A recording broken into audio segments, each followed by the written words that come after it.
quién hace efectivamente las cosas. Esto es clave cuando entra dinero contante y sonante, ¿no? Totalmente.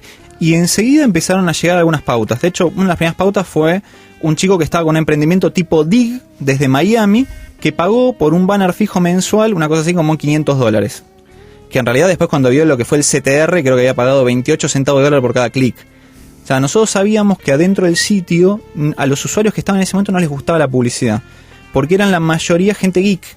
Entonces, que estaban ahí porque habían construido una comunidad de gente geek. Y ese era un tema que uno se empieza a dar cuenta cuando va pasando el tiempo. Sin embargo, como ellos también eran gente geek, los que eran mis socios, empezaron también a hacer crecer el sitio y todos aportamos para que eso crezca. Y ellos dijeron que había que cambiar la programación y la estética del sitio. Para mí, ellos sabían del tema, con lo cual dije, bueno, ok. Y ahí me enteré que ellos tenían un socio de Wirus, que es la empresa de hosting, que estaba en China, que era un programador de la empresa United Virtualities. Y que él desde China era el que iba a hacer la programación. Bueno, a todo esto esta persona, digamos, no aparecía en ningún papel. Del papel que habíamos firmado no estaba. Pero tampoco me preocupé demasiado. Cuando llegó el verano, o sea, 2 meses después, el sitio ya estaba que explotaba. O sea, la realidad es que ya estaba top 1000 de Alexa y llegó a estar en ese momento top 17 de Argentina. O sea, todo esto en 3 meses. ¿Por qué? Porque abrimos el registro, claro, y un montón de gente que quería ser miembro del sitio empezó a entrar. Con lo cual, todo espectacular. Y decime, Esteban, ¿qué Taringa? ¿Por qué se llama Taringa el sitio? Porque ya se llamaba cuando lo agarraron, Taringa. Ya se llamaba cuando lo agarramos. Es más, si vos te fijabas en lo que era, digamos, nunca sé cómo se llama técnicamente eso, pero es como el pie que está arriba. No es un pie, sino en realidad como un header al lado del nombre que se ve en el Explorer. Decía Taringa Health Begins in the Colon. Como la salud empieza en el colon. Sí. ¿Por qué? Porque Taringa.com era un spa en Australia que hacía tratamientos de enemas. Mirá qué interesante. Ahora, si él lo sacó de ahí, no lo sé. Pero bueno, digamos, es una zona de Australia, una playa de Australia y un spa en Australia. Pero la marca, digamos, en ese momento lo que era el nombre, el dominio, ya vino. Y era solamente el .net. ¿Y alguien tenía propiedad de ese dominio, de esa marca? ¿Alguien tenía propiedad de todo eso? Tanto taringa.net como .com.ar eran de Fernando Sanz, que es Cypher. De hecho, si uno entra hoy a nick.ar y pone taringa.com.ar, van a ver que aparece Fernando Sanz. O sea, él sigue conservando el taringa.com.ar. Ahora, no había marca registrada. Y yo fui y registré la marca. Como nosotros en el acuerdo del papel que habíamos firmado decía que tanto la marca como los dominios se repartían de la misma proporción, o sea que todos éramos socios en todo, yo fui al INPI, al Instituto Nacional de Propiedad Industrial, y como de formación yo soy abogado, no tuve problemas en rápidamente hacer el registro, no tuve que ir a ningún abogado ni nada. Y muy rápidamente también salió el registro otorgado. Con lo cual ese fue el primer roce que yo tuve con ellos, porque dijeron, ¿por qué no puse la marca a nombre de los tres?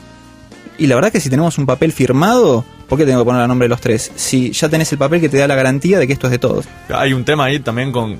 se podría haber puesto el nombre de la empresa también. Exactamente, pero no hay una empresa constituida, sino que éramos una sociedad de hecho, por decirlo de alguna manera. A todo esto, el compromiso que teníamos con el sitio es que ellos trabajaban con Wirus. Digamos que eran su empresa de hosting de lo que vivían. Pero en ese momento ya estaba empezando a entrar dinero. No podíamos poner AdSense porque el sitio estaba en la lista negra, porque tenía una sección que se llamaba No Apto. Y No Apto era la parte pornográfica de Taringa. Ajá. Con lo cual en ese momento una de las discusiones fue ¿qué hacemos con esto? Yo propuse crear un sitio y registramos el dominio noapto.net. Y ellos dijeron, no, ¿por qué mejor no le ponemos poringa.net? Bueno, la verdad es que Poringa estaba bueno y quedó poringa.net. Y separamos el sitio, pero la base de usuarios era una sola. Claro. Pero automáticamente salimos de la lista negra de Google. En ese momento tuvimos creo que un mes de AdSense y dejó buena plata. Pero era la época buena de AdSense. Era la época buena de AdSense y aparte teníamos un montón de tráfico. O sea que en realidad anduvo bien. Pero creo que ni llegó a estar un mes, a las menos de 4 semanas, nos bloquearon de vuelta el AdSense. Porque decían que había piratería en el sitio. Y en realidad la defensa es, esto no es piratería porque esto es un link a piratería. Porque nosotros no alojamos nada. Lo que ponen los usuarios es todo link a piratería. Creo que hay una muy delgada línea y todavía no hay una jurisprudencia clara en todo esto. O sea, no todo es link a piratería, hay otras cosas, ¿no? Pero en realidad había muchos links a piratería. Mucho, sí. Esa es la realidad. En ese momento y ahora también. Entonces empezamos a tener algunas discusiones respecto a algunos temas operativos y ellos decían que estaban programando todo el sitio de vuelta. Cuando decían ellos, en realidad me decían que era la persona en China. Cuando más o menos era febrero, empezaron las primeras discusiones con ellos, porque ellos decían que ellos se merecían más parte del sitio, porque ellos estaban poniendo más horas de trabajo. Yo a todo esto había ido a varias agencias de publicidad y en algunos casos me decían, sí, interesante, todo, pero ¿sabes qué? Es un sitio que tiene piratería. ¿Cómo va a pautar mi marca en un sitio con piratería? Mercado Libre entró rápidamente con su modelo de monetización, que se llama creo AdSmart o algo así, y empezamos a tener ingresos también por Mercado Libre. O sea, nunca más se puso un centavo. Desde que hicimos la inversión inicial, después fue todo plata que empezó a entrar. Una inversión inicial que fue de cuánto en total. $6.000. Claro. Porque fueron 5.000 más 1.000 del servidor. Bueno, la verdad es que plata entraba, cubríamos todos los gastos, le pagábamos al pibe que mantenía el servidor y quedaba plata que no retirábamos, pero que estaba ahí. Y en un momento, cuando empezaron a subir la nueva versión del sitio, el sitio empezó a andar muy mal. Te hago una pregunta, te interrumpo un segundo. ¿La plata a dónde iba realmente? Porque si no había una empresa constituida, no había una cuenta a nombre de la empresa. Bueno, esa era una de mis grandes dudas, porque, digamos, casi todo iba a PayPal, que la cuenta estaba a nombre de ellos. Y había algunas cosas que se conseguían localmente que te las liquidaba Mercado Libre cada 2 o 3 meses y te pedía, o te daba un cheque o te decía dónde depositarlo. Entonces lo depositaron en una cuenta que era de ellos. Pero, digamos, yo hasta ese momento confiaba plenamente, digamos, y creía que existía un affectio societatis, diríamos. Un día podemos hablar del afecto social. Sí, totalmente. Bueno, en ese momento, ya para marzo, la cosa había empezado a empeorar desde nuestra relación, porque ellos me decían, no, pues vos no conocéis ningún anunciante. No, pero no es tan fácil conseguir anunciantes fuera de las redes. Los de AdSense nos dejaron afuera. Las agencias que yo le mando me dicen, sí, está bien, muy interesante el tráfico, pero, digamos, mi marca no va con este modelo de sitio. Por otro lado, nosotros sabíamos que casi todos los usuarios navegaban, por ejemplo, con Mozilla y bloqueaban la publicidad, porque ellos estaban muy en contra de que el sitio tenga publicidad. Todos los usuarios se sentían dueños del sitio, y eso es uno de los grandes temas que tiene Taringa. Ellos se sienten dueños del sitio, o sea, de hecho hoy existe Radio Taringa, Taringa no sé qué, Revista Poringa, existen todo tipo de derivados y que todos están registrados a nombre de otras personas que son usuarios del sitio y no de los dueños de Taringa. Sabiéndolo aprovechar, eso puede ser una fortaleza gigantesca de la empresa, que todo el mundo se sienta dueño de la empresa, del sitio, perdón. Claro. Nada, vos lo ves como una debilidad en este caso. En este caso creo que pasó a ser una debilidad porque cada vez que, digamos, alguien decía Taringa apareció en un medio o esto o el otro, todo el mundo decía, no, Taringa se va a vender, que vuelva a Cypher, que lo reconozcan a Cypher, digamos, siempre se armaba un poco de despelote con todo eso. Ahora, venían pasando los meses, ya estábamos más o menos en abril, y el sitio empezó a andar muy mal, pero la versión nueva. Y yo me empecé a quejar porque a mí no me consultaba absolutamente nada. Yo decía, ¿pero por qué esto anda mal? No, vos no te metas con esto. No, mira. Y un día me contestó mal este pibe desde China.